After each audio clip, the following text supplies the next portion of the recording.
அது ஒரு பெரிய கட்டிட வேலை. அங்க இருக்கக்கூடிய ஒரு மரச்சட்டத்தை ஒரு 3 பேர் தூக்க முடியாம தூக்கிட்டு போறாங்க. எதிரிலேயே ஒரு நபர் நின்று இதை இப்படி தூக்கு அப்படி தூக்குன்னு இன்ஸ்ட்ரக்ஷன் கொடுக்குறாரே தவிர அவங்களுக்கு உதவுறதுக்கு இவர் தயாராகவே இல்லை. அந்த பக்கமா குதிரையில ஒரு நபர் வராரு. அவர் இந்த காட்சியை பாக்குறாங்க. அவங்களுக்கு உதவிக்கு ஆள் தேவைன்னு தெரிய வருது.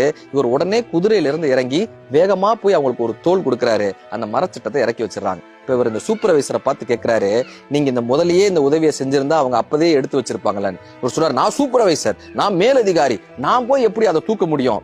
இப்ப அவர் சிரிச்சுக்கிட்டே சொன்னாராம், இனிமே இப்படி ஏதாவது ஒரு உதவி தேவைப்பட்டுச்சுன்னா என்னைய கூப்பிடுங்க, நான் தூக்கிட்டு வந்து கொடுக்குறேன்றார். இதெல்லாம் சொல்றதுக்கு நீ யாரு கேட்டாங்க. நீங்க சூப்பர்வைசர். நான் சூப்பர்வைசருக்கெல்லாம் சூப்பர்வைசர் இந்த நாட்டினுடைய அதிபர் ஜார்ஜ் வாஷிங்டன் அவர் சொன்னாராம். அது மட்டுமல்லாமல் உழைப்பவர்களினுடைய வலியை எவனால் புரிந்து கொள்ள முடிகிறதோ அவன் தான் தலைவனாக இருக்க முடியும்னு ஜார்ஜ் வாஷிங்டன் கத்துக் கொடுத்திருக்கிறார். நீங்க டீம் மேனேஜரா இருக்கலாம், டீம் லீடா இருக்கலாம், சூப்பர்வைசரா இருக்கலாம். ஆனா ஒரு டீம் மெம்பரினுடைய வலி என்ன என்று தெரிந்து கொண்டால் மட்டுமே நீங்கள் சிறந்த மேனேஜராக, சிறந்த டீம் லீடாக, சிறந்த சூப்பர்வைசராக இருக்க முடியும்.